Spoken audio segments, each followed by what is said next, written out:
Bonjour à toutes et à tous. Merci beaucoup d'abord évidemment à Piste Solidaire pour l'invitation à intervenir devant vous ce matin. Merci beaucoup Mathieu de toute cette organisation avec votre équipe. Et merci Madame la députée pour votre présentation d'introduction qui me facilite grandement la tâche, je dois l'avouer. Et donc effectivement, je vais vous présenter un certain nombre de réflexions qui sont issues du rapport que Mathieu a bien voulu mentionner, donc qui a été rédigé avec Guylaine Divet il y a 2 ans maintenant. Qui avait été préfacé par Clément Beaune quand Clément Beaune était secrétaire d'État chargé des affaires européennes, manifestant d'ailleurs par là même l'intérêt du gouvernement français, en tout cas par la voix du ministre, pour ces sujets liés à l'éducation et à l'Europe. Et ce que je voudrais faire, c'est peut-être d'ailleurs commencer par introduire mon propos en écho à ce que Laurence Farang en fait, a dit dans sa présentation. Le premier élément sur lequel j'aimerais insister, je crois qu'on ne le fait pas suffisamment, je ne sais pas si on en a suffisamment conscience en fait dans notre pays, mais c'est le fait que les Français expriment en fait une défiance, on le sait, qui est très forte de manière générale. Nous sommes une société de défiance et pas une société de confiance. Et cette défiance, elle s'exprime aussi vis-à-vis de l'Union européenne. Et quand on regarde les enquêtes d'opinion, notamment Eurobaromètre, commandées par la Commission et le Parlement européen, notre pays se situe parmi les pays les plus critiques vis-à-vis de la construction européenne. Ça ne veut pas dire qu'il y ait une europhobie majoritaire en France. Ce n'est pas le cas. En tout cas, il ne faut jamais insulter l'avenir. On ne sait pas ce qui peut se produire. Mais les enquêtes d'opinion sont assez claires à cet égard. Et d'ailleurs, et le Brexit, et la crise sanitaire, et la guerre en Ukraine ont renforcé en fait, ce sentiment d'appartenance. Donc, il n'y a pas de contestation majoritaire, en tout cas dans le pays, sur le fait que la France devrait sortir. Par contre, et c'est là où il y a ambivalence, le degré de scepticisme sur les politiques publiques conduites par l'Union européenne, lui, est très fort dans notre pays. Pourquoi est-ce que je commence par ça? Parce que quand on regarde également les enquêtes d'opinion, quand on s'interroge en fait sur les raisons qui expliquent cette défiance, il y a un facteur explicatif qui apparaît très rapidement. Et ce facteur explicatif qui est majeur, c'est le manque de connaissances. Alors même que l'information disponible sur l'Europe est relativement importante, elle n'est peut-être pas facile à décrypter, elle n'est peut-être pas facile à hiérarchiser, elle n'est peut-être pas facile à comprendre, mais en tout cas, elle est abondante. Et en même temps, le sentiment de beaucoup de gens qu'on interroge, en fait, c'est qu'il y a un manque de connaissances qui paraît criant. Et donc, de ce point de vue-là, la question, certes, de la couverture médiatique des enjeux européens dont vous avez parlé est importante, mais en amont, la question, évidemment, de l'éducation à l'Europe est une question qui est fondamentale. Pas tellement, et je prends cette précaution, qui n'est même pas une précaution en réalité, avant même de continuer, pas tellement pour convaincre les Français que l'Europe serait bien par nature, c'est pas ça, à mon avis, l'enjeu, mais simplement diffuser un certain nombre d'éléments d'information, de compréhension, qui favorise l'appropriation en fait par les jeunes gens de cette échelle de citoyenneté européenne qui est complémentaire à leur citoyenneté nationale en tant que ressortissants d'un pays membre de l'Union européenne. Et donc, effectivement, il y a un enjeu de citoyenneté, il y a un enjeu civique, vous l'avez rappelé, qui est absolument majeur et sans doute d'autant plus majeur dans le contexte dans lequel nous nous trouvons de fragilisation de nos démocraties dans beaucoup de pays européens et notamment en France, et pas seulement à l'Est ou encore au Sud ou encore au Nord, à l'Ouest également. Et donc, c'était le point de départ de ce rapport, cette conviction qu'il fallait articuler Europe et éducation, et ça dans un contexte où, à première vue, il pourrait sembler en fait que les autorités françaises, aujourd'hui, ont pris conscience de cette nécessité d'articuler Europe et éducation.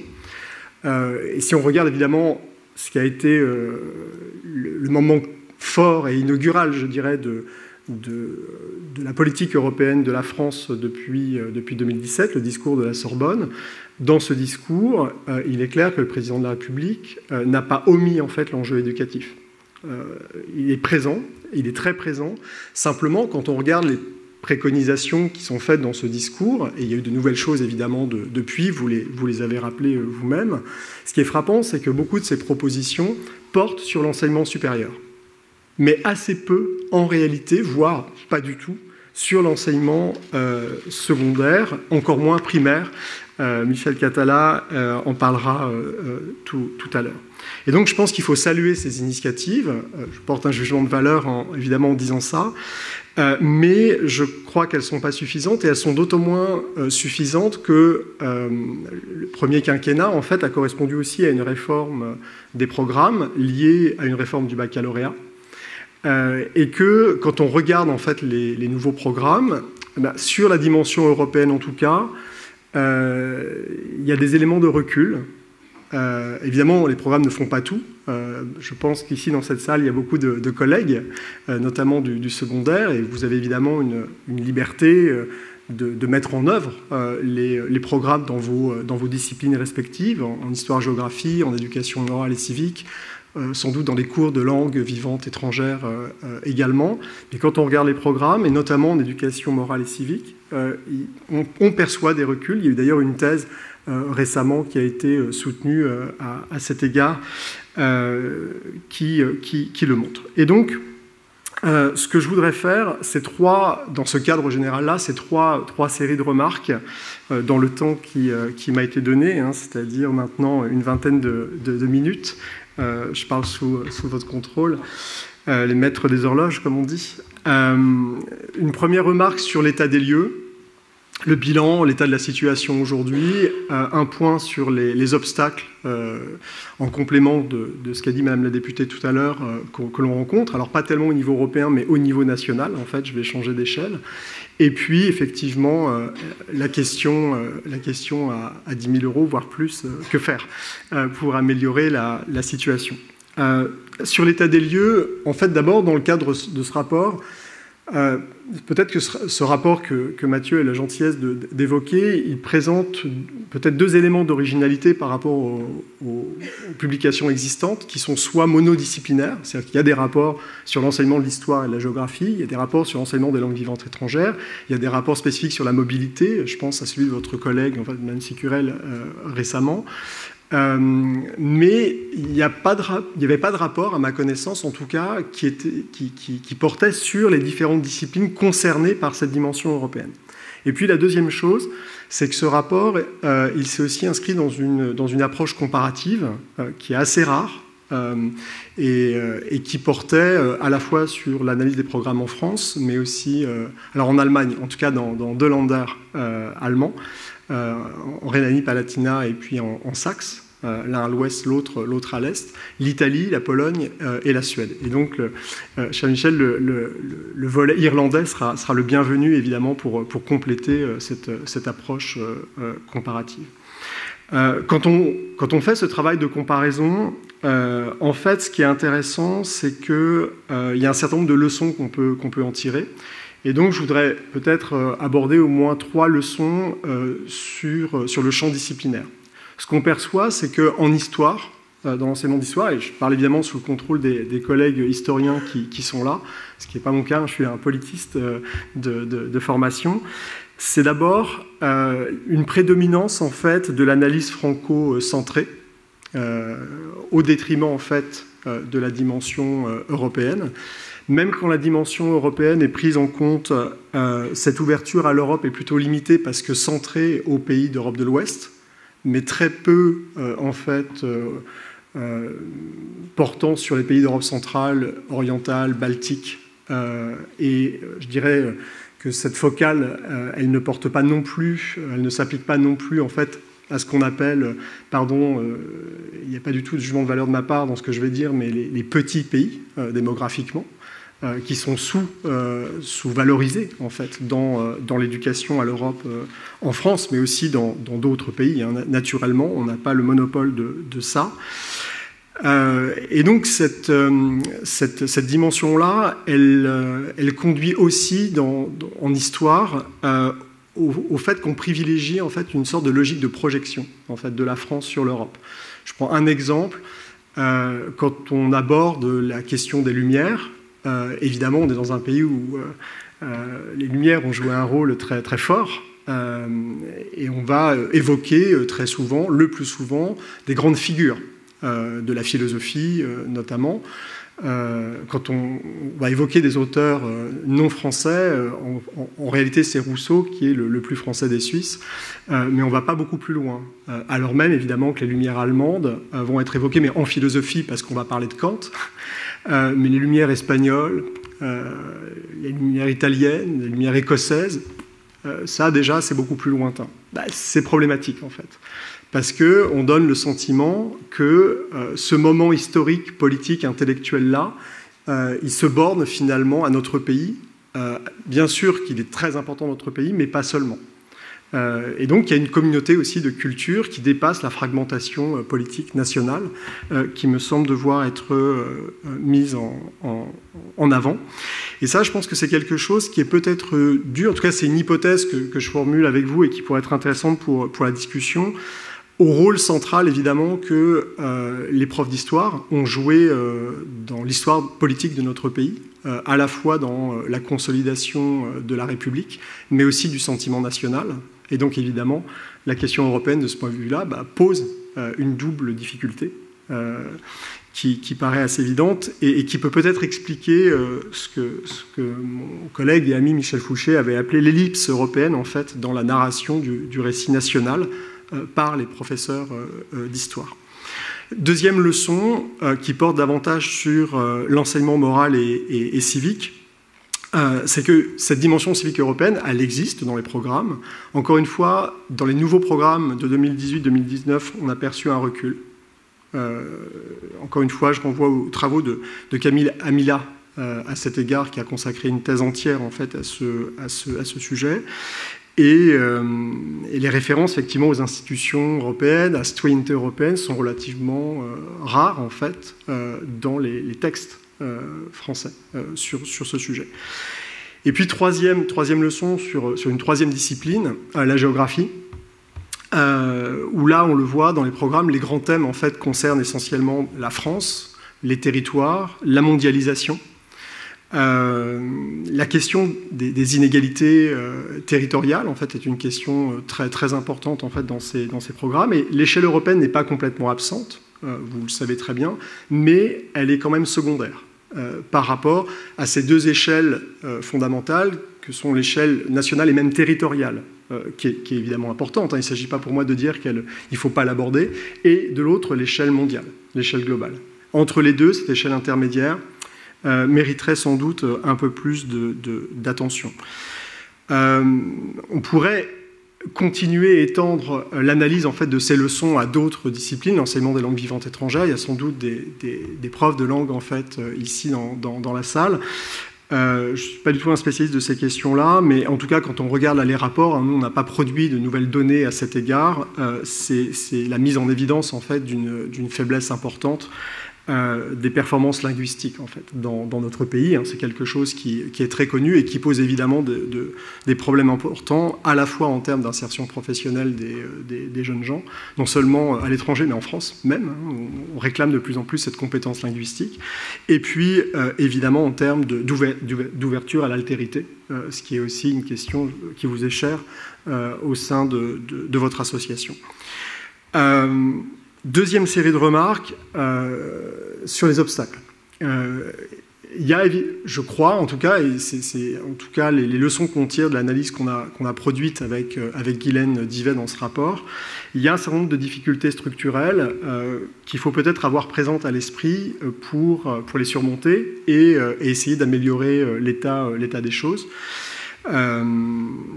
Premier élément qui est important et qui est évidemment très délicat parce qu'il est très politique, c'est que l'Europe, en fait, c'est un sujet qui est clivant. C'est un sujet qui est clivant politiquement. C'est un sujet qui est un sujet d'enseignement, un objet d'enseignement vif, comme on a pu le dire. En tout cas, c'est un sujet d'enseignement qui est problématique au moins depuis le moment Maastricht, depuis le référendum, qui avait clivé très fortement notre pays, et puis évidemment qui est encore plus problématique depuis le référendum de 2005 et le non français au projet de traité constitutionnel.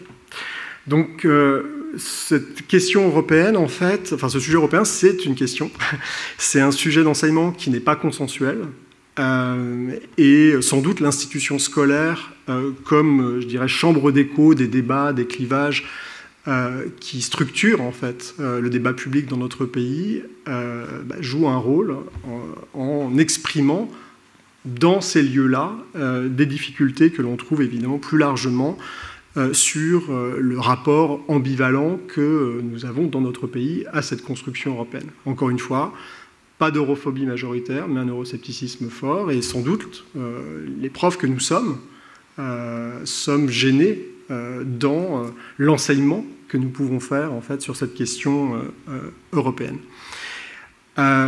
Deuxième élément, ça a pu être dit par des acteurs et des observateurs très avisés de la question européenne et de la question éducative. Je pense à quelqu'un comme Gilles Pécou, en fait, qui était recteur de l'Académie de Paris et qui aujourd'hui est ambassadeur à Vienne, et qui avait dit l'un des problèmes en fait, de l'enseignement de l'Europe, du point de vue de la formation d'ailleurs des profs en amont, c'est que l'Europe n'est pas un sujet suffisamment attractif des savoirs. Je ne sais pas si c'est vrai, en fait, il faudrait discuter ça de manière un peu plus poussée. Ce que je note en tout cas dans certaines disciplines, et c'est le cas en histoire, c'est qu'il y a un fort renouvellement historiographique, scientifique, de l'historiographie européenne, de la construction européenne. Je pense aux travaux de quelqu'un comme Laurent Varlouzet, que Michel et moi connaissons bien, qui a écrit un très grand livre récemment, publié un très grand livre, Europe contre Europe. Et je pense que ce travail de renouvellement historiographique, on le trouve aussi dans d'autres pays européens, on le trouve en Allemagne, on le trouve paradoxalement en Angleterre. Et donc, voilà, il faudrait peut-être en discuter un petit peu davantage. En tout cas, il y a un troisième obstacle qui, lui, me semble réel. C'est la difficulté qui réside dans le fait que le mot Europe lui-même est un mot qui est flou et indéterminé. Lucien Febvre disait une chose qui fait écho à ce que je dis là, beaucoup plus maladroitement évidemment que ce qu'il écrivait dans ses leçons au Collège de France. Il disait que l'Europe c'est un nom flottant qui longtemps n'a pas su exactement sur quelle réalité se poser. Et je pense que ça c'est une difficulté en fait pour enseigner l'Europe, c'est-à-dire de quoi on parle. Très concrètement. Et quand on lit les programmes, on voit en fait ce flou-là qui est très présent, parce qu'on fait référence en fait, dans les programmes à l'Europe à la fois évidemment comme entité géographique, c'est-à-dire l'Europe continent. On parle d'Europe au sens historique et culturel du terme comme Europe civilisation, c'est pas la même chose. On parle d'Europe au sens de l'Europe instituée, c'est-à-dire l'Europe de l'Union européenne, le projet d'unification d'abord économique, juridique, peut-être demain politique, c'est déjà politique, et puis peut-être aussi même comme une idée, comme une sorte de réalité intellectuelle en fait qui a été portée historiquement, au moins depuis les Lumières, mais même avant, comme projet en fait d'Europe unie, une sorte de pensée en acte, si on voulait reprendre l'expression qu'avait utilisée Jacques Delors en son temps. Donc c'est pas évident en fait de cerner en fait cet objet d'enseignement-là parce qu'on n'est pas complètement au clair sur ce dont on parle. Et je pense que de ce point de vue-là, la question du contenu de l'enseignement de l'Europe finalement se pose dans un contexte où cet enseignement de l'Europe en fait s'est vu investi, voire surinvesti en fait de finalités ou d'objectifs très différents les uns ou les unes des autres. Qu'est-ce qu'on a à faire finalement quand on dit qu'il faut enseigner ou renforcer la dimension européenne de l'enseignement? Est-ce que ça veut dire en fait qu'il faut, disons, renforcer le sentiment d'appartenance à une entité commune? Est-ce que c'est ça? C'est-à-dire renforcer le sentiment d'appartenance de citoyenneté en fait européenne? C'est une finalité possible, mais qu'il faut peut-être discuter. c'est finalement l'européanité, renforcer l'européanité. Est-ce qu'il faut simplement, en termes d'éducation civique et de compréhension finalement de ce projet d'Europe instituée dont je parlais, mettre en évidence auprès des élèves les grandes logiques historiques, politiques, géopolitiques qui ont présidé en fait à cette construction européenne pour en montrer le sens, c'est-à-dire à la fois la direction mais aussi la signification historique et politique. Et je dis ça évidemment dans un contexte tellement fort, avec la mise en cause finalement de ce projet par les armes en fait aujourd'hui, que cette question elle est tout sauf théorique, elle est tout sauf abstraite. Est-ce qu'on doit enseigner, personnellement je n'en suis pas du tout convaincu, une forme d'adhésion au projet européen? C'est encore une autre question qui relève davantage non pas de l'européanité mais de l'européisme, pour reprendre des expressions qui avaient été utilisées par George Steiner, là aussi en son temps. Donc, voilà, tout ça constitue un certain nombre de difficultés. Je ne sais pas si ce sont des obstacles insurmontables, mais en tout cas des difficultés dont il faut sans doute discuter. Troisième et dernière série de remarques, dites-moi combien de temps il me reste. Peut-être 5 minutes? 5 minutes, ça va? Merci. Qu'est-ce qu'on peut faire? En tout cas, quelles pistes de réflexion, de préconisation et en tout cas de discussion avec vous. Alors évidemment, je ne pourrais pas décrire l'ensemble des préconisations issues de ce rapport. Il y en a beaucoup, et donc je me permets de faire une entorse à une règle que j'essaie de m'appliquer, de ne pas faire trop d'autopromotion pour des choses que je publie moi-même. Mais voilà, je vous encourage, je vous suggère en tout cas aller voir les recommandations et préconisations qui figurent à l'issue de ce rapport, qui est évidemment consultable gratuitement sur le site de l'Institut Jacques Delors. Et donc peut-être pour résumer au moins les grandes lignes, les lignes de force qui sont issues de ce rapport et les mettre en perspective, j'insisterai volontiers sur trois éléments. Le premier, en vue en fait de donner aux élèves des repères dans le temps, leur montrer aussi d'où ils viennent, non seulement à l'échelle nationale, mais à l'échelle européenne. Je pense qu'effectivement, la dimension historique est importante, et le renforcement de cette dimension européenne dans les enseignements d'histoire est quelque chose de fondamental. Et je pense qu'une véritable éducation européenne, pour reprendre le titre d'un livre célèbre, en fait, ne peut être qu'historique. Elie Barnavi l'avait déjà dit il y a pas mal de temps. Et ce qu'il avait dit me semble encore d'une grande actualité, c'est-à-dire d'essayer non pas de substituer un récit européen en fait aux récits nationaux, mais en tout cas de compléter les récits nationaux par un récit européen. Qu'est-ce que ça veut dire? Ça veut dire que quand on aborde en fait les grands moments historiques que sont par exemple je sais pas, la réforme, la révolution industrielle, les Lumières, le romantisme, le baroque, montrer que, évidemment, ces moments-là, la révolution scientifique, sont des moments qui, sans doute, ont été nationalement ancrés, mais pas uniquement. Ce sont des moments en fait, historiques importants qui ont aussi eu une dimension en fait, européenne dans beaucoup de nos pays. Et donc, c'est l'idée que finalement tout jeune Européen puisse apprendre que tout phénomène historique national, ceux notamment que j'ai cités, mais pas uniquement, a aussi été, et peut-être d'abord en fait, un phénomène non seulement national, mais aussi européen. Elie Barnavi disait aussi, il faut vous rappeler de la grande entreprise de Pierre Nora sur les lieux de mémoire. Il y a aussi tout un travail sans doute à faire sur les lieux de mémoire européens. Évidemment, nos lieux de mémoire ici en France, on pense souvent aux plages d'embarquement en Normandie, par exemple.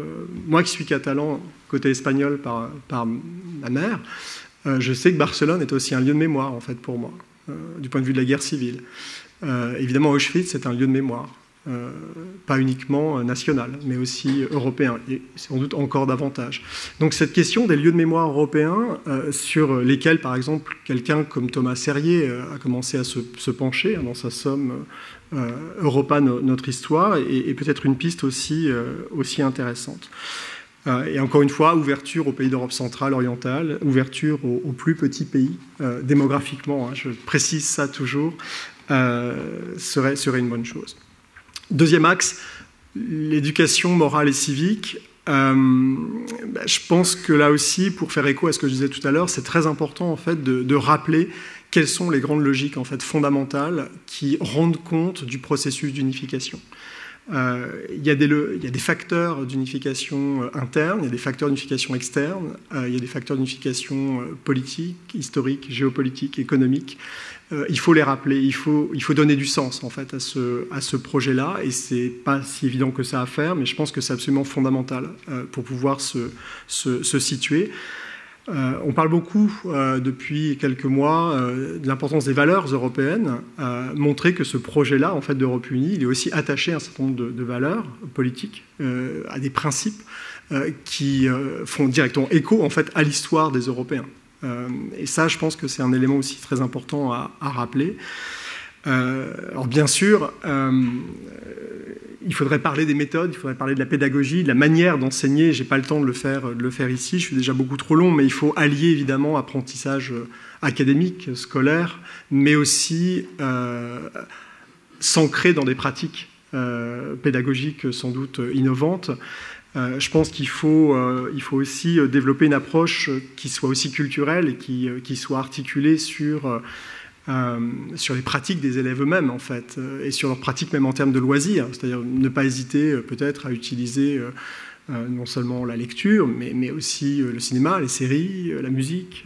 Il y a beaucoup de supports en fait, qui peuvent être très utiles pour ça. Vous avez parlé évidemment du Parlement européen, Madame la députée, qui est un lieu de pouvoir évidemment important et de plus en plus important. Je dis ça à quelques mois des élections européennes pour les citoyens. Il y a une série excellente, très drôle en fait, qui s'appelle Parlement, qui pourrait être très facilement utilisée en fait auprès des élèves. Et on pourrait inviter des députés européens pour dire non, mais ça ne se passe pas tout à fait comme ça malgré tout. Mais en tout cas, incarner en fait et rendre sensible cette Union européenne, c'est aussi quelque chose évidemment d'important. Troisième et dernier axe, très rapidement pour conclure, sur la dimension géographique. Je disais tout à l'heure, donner des repères dans le temps, mais aussi donner des repères dans l'espace. Et là, la géographie, c'est aussi une science, une discipline des échelles. Je pense qu'il y a deux échelles en fait qui sont fondamentales. Il y a une échelle en fait à laquelle vous serez sensible évidemment ici, parce que vous êtes très ancré, vous avez raison dans votre territoire. C'est la dimension territoriale. Je pense en fait qu'il faut absolument rendre aussi sensible en fait cette Europe instituée auprès des élèves, en leur montrant en fait quelles sont des actions de proximité très concrètes qui sont liées directement en fait à l'Union européenne. Alors évidemment, Erasmus est un de ces éléments, mais pas seulement. Il y a des financements qui permettent de créer une entreprise où le père ou la mère de tel gamin bosse. Il y a des financements pour créer des crèches, il y a des financements pour créer une usine produisant de l'hydrogène, il y a je ne sais quoi. Et ça, je pense que c'est quelque chose en fait vraiment de très important qui permet de mettre en évidence en fait le caractère aussi concret, tangible de cette Union européenne qui est très souvent considérée comme étant lointaine et abstraite. Donc je pense que c'est une dimension qu'il faut pas négliger. Et puis il y a une deuxième échelle. Je vais un peu vite, pardon, mais encore une fois le temps manque. C'est l'échelle mondiale.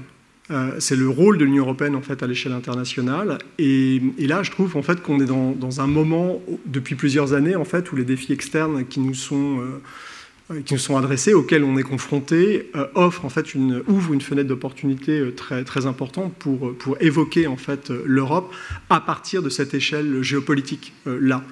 Et la géographie, en fait, encore une fois, c'est une discipline qui travaille à partir des échelles, qui permet aussi de rendre compte de la diversité Et dans un pays comme le nôtre, en fait, la diversité est souvent mal perçue, en fait, parce que c'est perçu comme étant du désaccord, de la division, comme si, en fait, on devait être tous d'accord, alors même que l'Union européenne, précisément, est ce laboratoire qui permet, par le compromis négocié, de prendre des décisions à partir d'une pluralité. Je pense que ça, c'est pas quelque chose de complètement anodin. Et évidemment, au-delà de ces trois axes, il faudrait insister sur le renforcement de l'apprentissage des langues vivantes étrangères. Il faudrait réinsister sur les enjeux, effectivement, de mobilité, sur les enjeux de formation des profs, d'abord en formation initiale, mais aussi en formation continue. Je ne pourrais en conclusion que partager en fait ce que vous avez dit, Madame la députée, à la fois au début et à la fin de votre présentation, sur le caractère fondamental du lien entre éducation et Europe d'un côté et démocratie de l'autre. L'éducation a évidemment une vocation citoyenne et je pense en fait qu'une éducation qui renforcerait la dimension européenne constitue en fait une condition indispensable à la préservation de nos démocraties libérales. J'en suis intimement convaincu. Pourquoi ? Parce que cette éducation renforcée à l'Europe permet de développer en fait des aptitudes qui permettent de protéger nos démocraties en termes de pensée critique, en termes de capacité à se mettre à la place des autres, à comprendre la situation et la position d'autres ressortissants nationaux, de pouvoir de développer une sensibilité à la diversité, à la pluralité des cultures politiques, à des préférences collectives en fait, qui dépendent d'histoires différentes, de géographies différentes. Et donc tout ça, évidemment, je crois que c'est quelque chose qui est important. Quelqu'un comme Martha Nussbaum en fait, disait quelque chose qui me paraît absolument fondamental. Elle disait, je terminerai là-dessus, des capacités développées de pensée critique et de réflexion sont essentielles pour maintenir la démocratie vivante et dynamique. La capacité de raisonner de manière juste sur un large ensemble de cultures, de groupes et de pays est essentielle. La capacité à imaginer l'expérience d'un autre, capacité que presque tous les êtres humains possèdent à quelques degrés, doit être largement développée et affinée si nous voulons maintenir des institutions décentes. Fondamentalement, je pense que l'éducation, en fait, c'est sans doute le problème numéro 1 pour l'Europe. Merci beaucoup.